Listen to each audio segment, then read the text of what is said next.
right, welcome to another episode of Towards Agility. And today's guest is Nicole, who is Director of Training from the Back of the Room community. I think I just hand over to her and she can share more about her introduction. So, welcome, Nicole. Good Thank to you, be Karen. had. Yeah. So I'm Nicole, Director of Training for the Back of the Room community. We have a global audience of trainers, and they are spreading effective training techniques for the classroom and training spaces all over the world. Mm-hmm. Yeah. And I recall meeting Nicole back in 2018 or 19, one of the year in Austin, Texas. That was my first time I flew to the US, and for it was for my training for TBR class, and I think you did an amazing work there. Thank All you. right, it was with Sharon, and your husband was also there.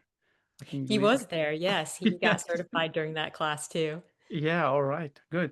So I have some questions written down because it's the today's topic is about we can say adult learning, education, training, facilitation.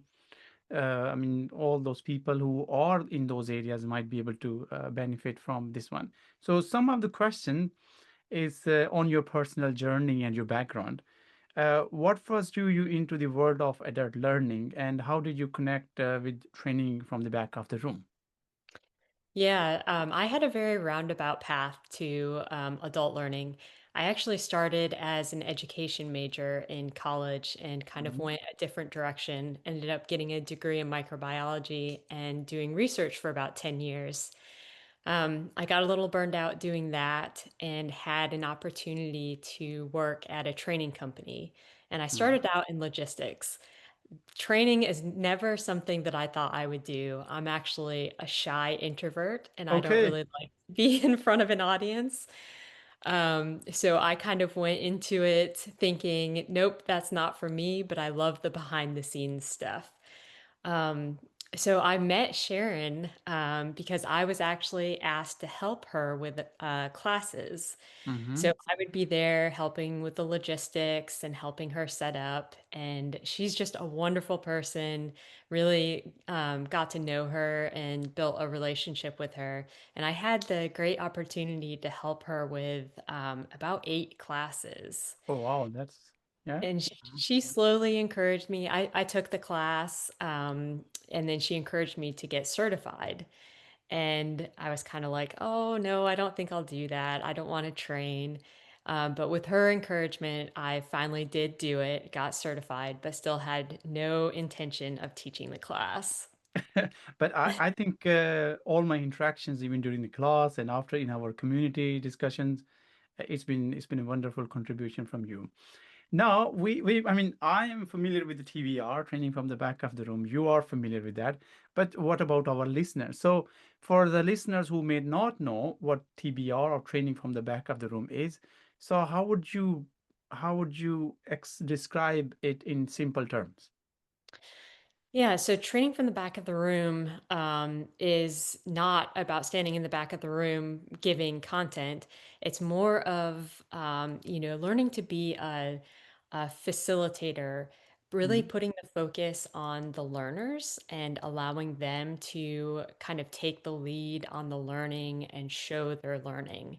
So Hmm. it's more about facilitation of that learning for them. So it takes the spotlight off the instructor and kind of puts it onto the learners, which is perfect for me because I don't like to be in the spotlight anyway. So, Hmm. So how I got introduced to the TBR, I'm just when you mentioned about the spotlight, uh, I have like before got introduced to the TBR like before like 2016 and that one I was very heavy on creating PowerPoint. So a lot of animations and it was a heavy work investment and I can say that people during my earlier sessions they used to have a good nap. So I mean, it was a conference in Sweden, and there was this one session. It said training from the back of the room, and I had like, hey, what is it? I mean, I have no idea. And luckily, I joined that session, And that's how I got to know about TBR. And I said, "Oh my goodness, this is something that I have been looking for." I even wrote a blog post on it, is on that on my TBR journey as well.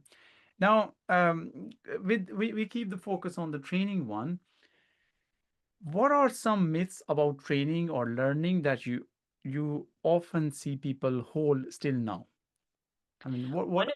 Yeah, yeah. Go ahead. Yeah, one of the biggest myths that seems to kind of still have taken hold is the different learning styles Mm, that learners, are either visual learners or kinesthetic learners.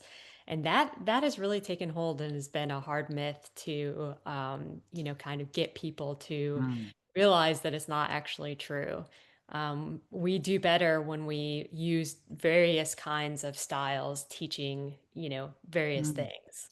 So mm. that is a big one that I've seen. Yeah, I think yeah, that's true. And what I have personally observed for myself and in other people as well, even if we have like 10 minutes or 20 minutes, we still focus a lot about like talking. Yeah. And there's a this is the myth that I have been. I mean, no, I mean I have like overcome to a certain extent.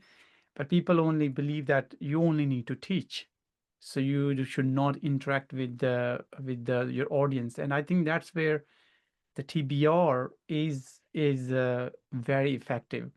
I mean, um how would you structure the TBR approach? I know we have those four C steps, but I want to hear from you. I mean, if you can describe it briefly.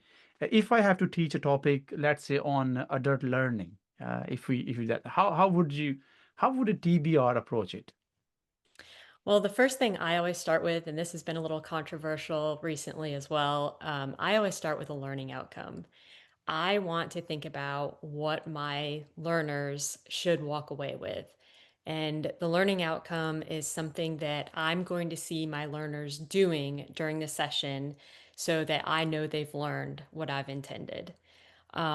And once I've gotten that written, I know what action my learners are going to be doing with the content that I give them. So Hmm. with adult learning, perhaps we want them to apply adult learning in their, in the lesson they're going to create during the session that I'm leading. Hmm. So I know that part of my lesson is them creating uh, that session with adult learning in mind. And then I'm going to ask myself based on that, what is the minimum amount of content that I Hmm. need to make sure my learners have to complete that outcome and to be Hmm. able to do the thing that I want them to do?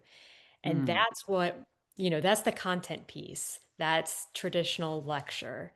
And Hmm. then I'm going to ask myself, how can they do that in an interactive way? So, instead of me lecturing the content, how can I facilitate that learning for them? Maybe it's, web searches, maybe it's looking up resources in books, maybe it's a Hmm. sort, but it's some interactive way they're getting the content.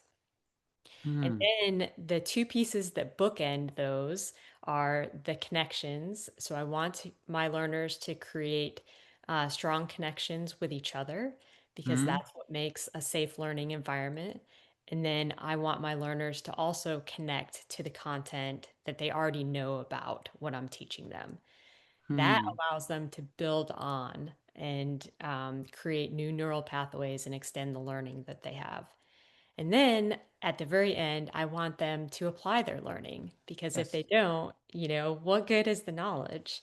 So I'm usually looking for some kind of, actionable thing that they can take back and use right away. Maybe a written action plan or an action plan that they share with others.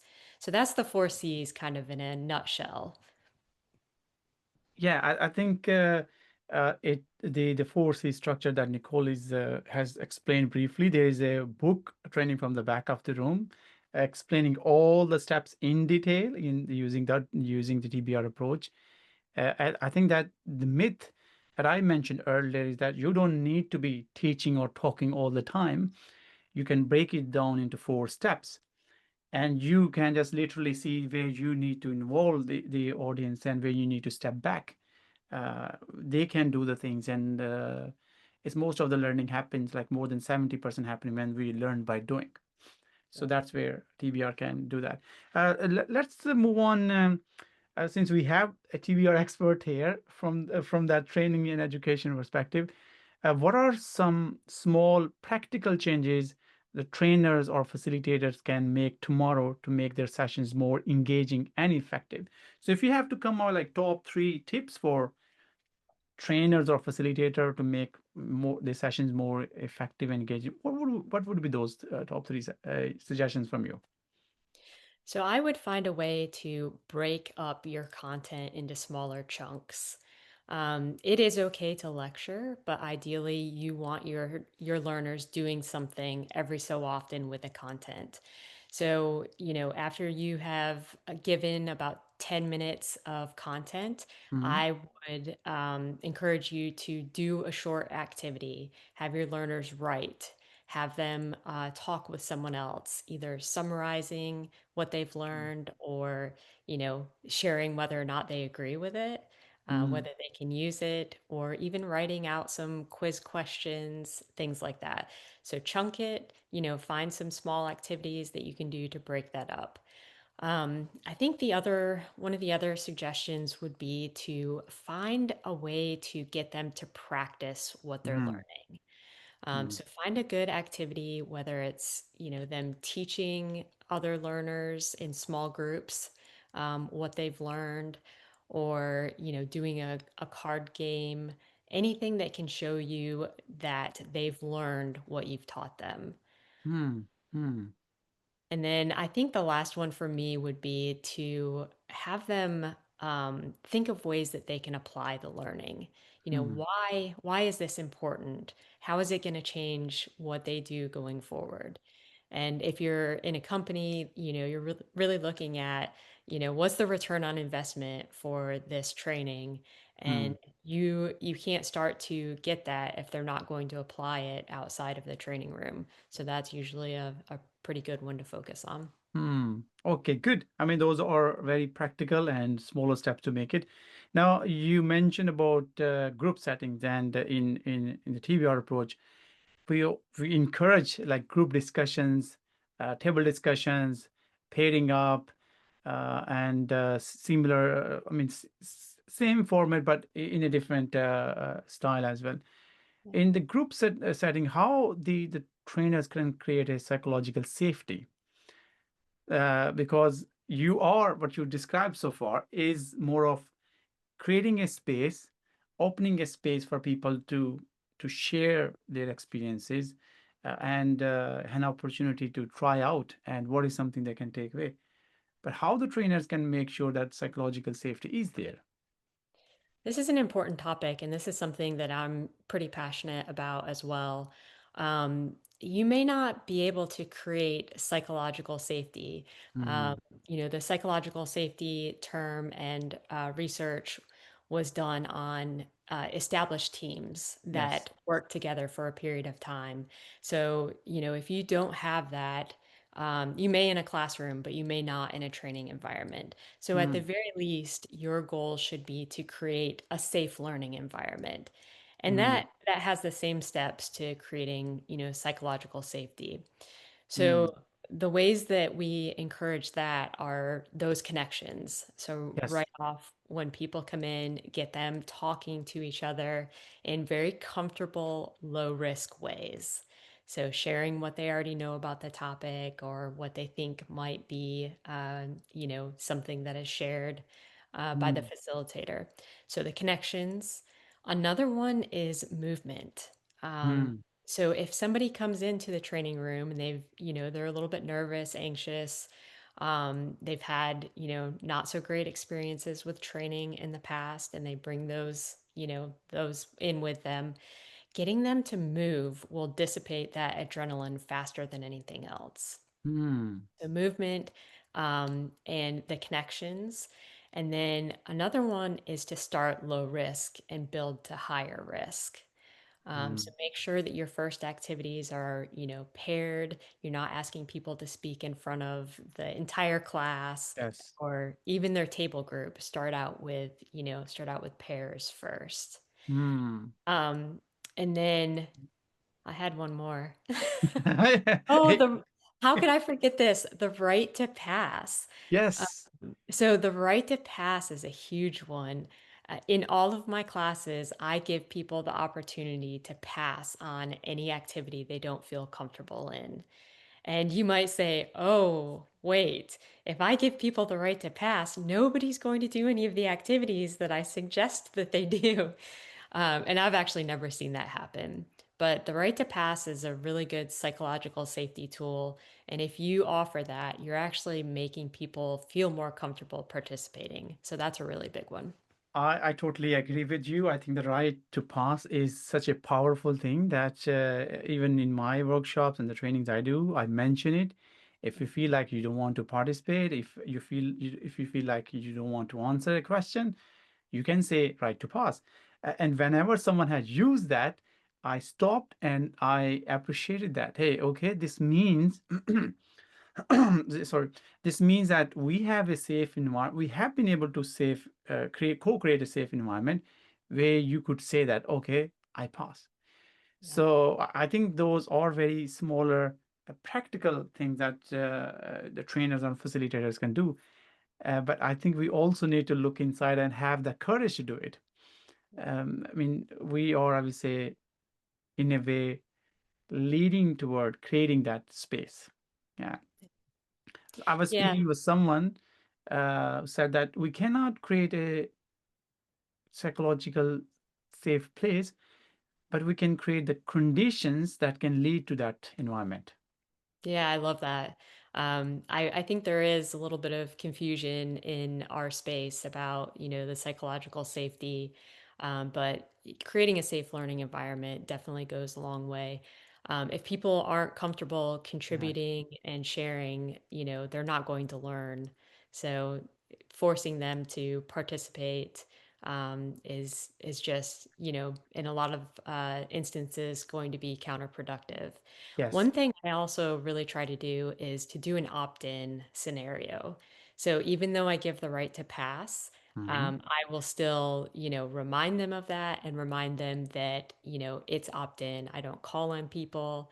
And, if we're doing a ball toss, which is one of our TBR activities, I'll encourage people to put their hands up to show that they want to, catch the ball and say something. So I really try to do those opt-in activities as well. Yeah, so the right to pass and the opt-in, if I have like multi-day trainings, what I'm sharing my experience is like I'm very nice on the day one, just to get them in. But then I say that, oh, we have been nice for the day one. Now I will be calling you and asking you for your opinion because I want to challenge you and if that's okay or not okay. If you feel like, oh, I don't want to be challenged, you just have the right to pass. But I want to pull in, and I think that makes them a bit more attentive Yeah. because we have been together for some time, and I think as a trainer and a facilitator I have been like challenging in a positive way that I'm not creating a situation of embarrassment, but hey, I mean, what do you think? I just and some people have really appreciated that you kept us engaged.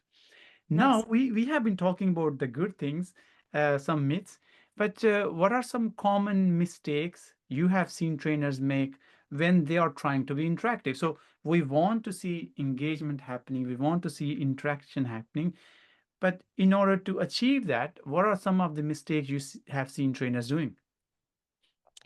I think one of the mistakes that I see occasionally is trainers focusing on the fun aspect. Now, I'm not saying that training can't be fun. We do a lot of fun activities in training from the back of the room. Hmm? Um, but what I tend to see are icebreakers that aren't connected to the content. Oh And, yes. I think I think we have a difference between adults and kids in that way. You know, adults, if you're in a training and you're doing something that you don't think is related to any of the content, you're kind of questioning, like, why am I here? You know, I've got 50 other things that I need to get done today, and I'm doing this, activity that doesn't relate to anything. Mm, I would really, encourage trainers who are doing, activities for fun, but aren't related to the content to look around and find an activity that is related.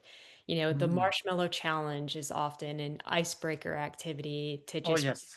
bring people together and get them working together well, but it's not often tied to the content. You can tie it in though. So my husband used to teach the agile engineering courses, and he would have them do the marshmallow challenge and then tie it into the iterative part Yes. about software development. So incremental and iterative.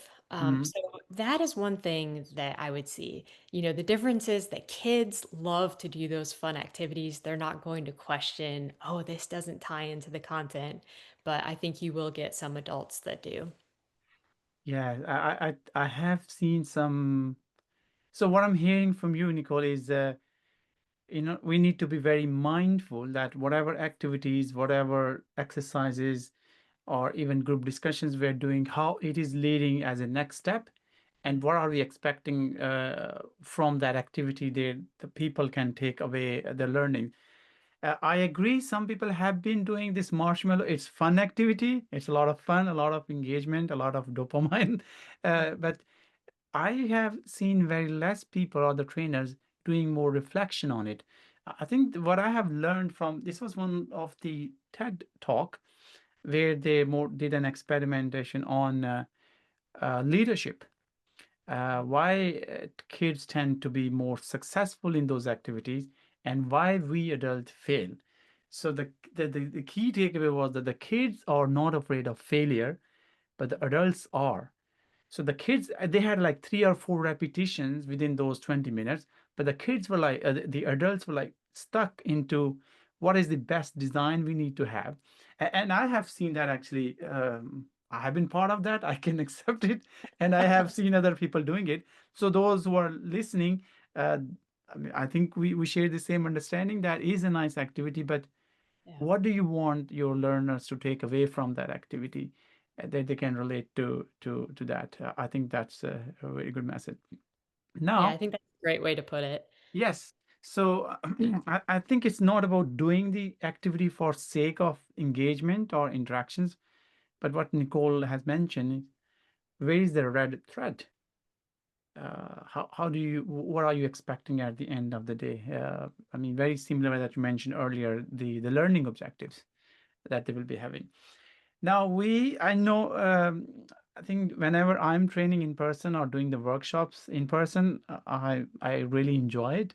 But let's not forget that COVID has changed a number of things, and trainings have been moved online. Yeah. So with so much training happening online or hybrid, how can TBR principles be applied virtually? Yeah. So we have a training from the back of the room virtual edition, and we did not take the in-person class and port it exactly to a virtual edition because they are very different. You just have a different set of activities and ways to engage people. So you can still do many of the things that we encourage in the training from the back of the room class. There's still a lot of engagement. You can Mm, have the group discussions with breakout rooms. We tend to lean pretty heavily on a digital whiteboard to mm, do many of the activities and allow people to still, get that collaborative social learning that training from the back of the room is really built on. Um, mm. one thing that is really challenging in a virtual space is to get that movement in. That's Yes. one of the key. We have the 6 learning principles in training from the back of the room, and movement is one of those. Mm. Um, and you have to be creative to get people moving around when they're sitting at a computer. Yeah, I totally agree. And I think sitting for like even if a half day session or a full day session, it's very easy for the body to get uh, trained with a lot of not moving. So movement does make that. So I mean, you um, now we have the in-person one, we have the online one. But if we look next 3 to 5 years, how do you see the role of the trainers or facilitators evolving in the next 3 to 5 years? What is your take on it? Yeah, that's going to be a really challenging one to figure out. I've definitely done research about AI, and it's moving so fast. It's really hard to know kind of where we'll be in 3 to 5 years. But I do think that what's mainly going to change is the concept delivery piece. Mm, So I think that we're going to see a lot more content coming from, perhaps virtual reality and being able to, interact with models mm, online rather than just, listening to lecture, which is great. That's amazing. mm, I think what we're really going to have to focus on is that connection piece. yeah. Um, how do we get our learners still, connecting with each other, talking with each other, because that has really broad implications, not Mm, only, in work and training, but, having those communication and listening skills that we need in everyday life. So mm, I think that we're going to have to, kind of look forward and know how to encourage those skills to come about. Um, mm.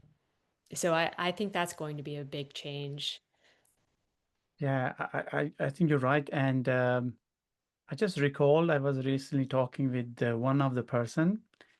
We were like walking and sharing some team discussions. And I got to know about a team who is sitting together but still doing their daily scrum online. Yeah. And I was, I mean, I don't know, in my world, that if that is working for that team, I'm happy with it. But for me, it's like the whole team is is physically there.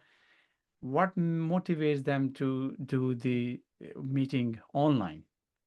Yeah, that's I really mean, interesting. yeah, I mean, I will try to ask more from that person, but I was in a moment of shock personally.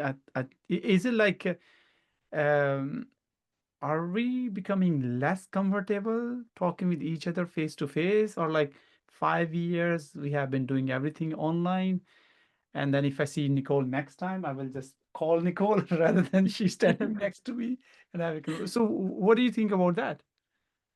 I do think we are getting a little more focused online and a little less comfortable with each other.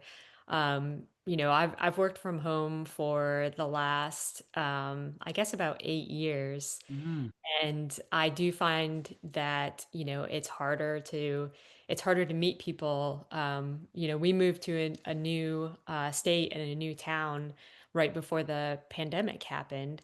And mhm, because, my husband and I both worked from home, we didn't have that outlet of meeting people at work and, kind of learning about the community and and building relationships that way. And you have to be way more intentional mm, when you're in that space to actually go out and build those relationships. So yeah, it's going to be a really interesting, time to see what happens. There are schools that there's a school called the Alpha School, and they are using a very different model of education than most of the schools in mm, the U.S. The kids come in, and for the first 2 hours, they get all of their lessons online, and they're using AI to kind of tailor the lesson plan based mhm, on the student knowledge and how they're showing that they're comfortable with the content. So that's their 2 hours, and then the rest of the day they're working on, um, social skills with each other. They're learning how to present, they're learning how to budget and, do things like that. So I could really see, that that could be a very interesting model in the future using AI well. And Mm. then we would still have those interpersonal, collaboration skills hopefully going on late, a little bit later in the day after the learning happens. Yeah, I agree. I think that is one of next question I had in mind is uh,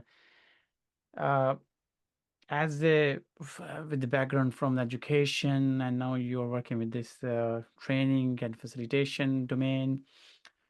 Myself as a trainer, and I had the conversation that I have been having with other trainers and facilitators and even coaches, how the AI is impacting the work that we are doing. Yeah, a lot of people are using AI as a helpful assistant right now, and it's Mm-hmm. helping us be more productive. One way that I've really found is helpful to use AI is to run any instructions that I Mm-hmm. write through it. Make sure that they're very readable and easy to follow, and that's really helpful. But I think we're very quickly going to move away from AI just being that helpful assistant that helps us edit and kind of make things more readable.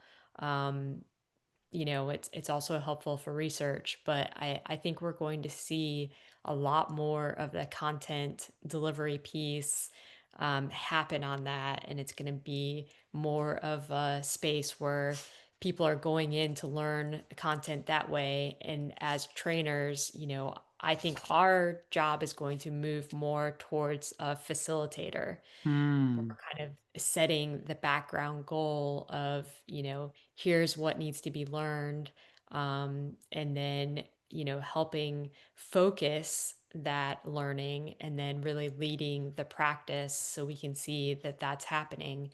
But yeah, really interesting shift.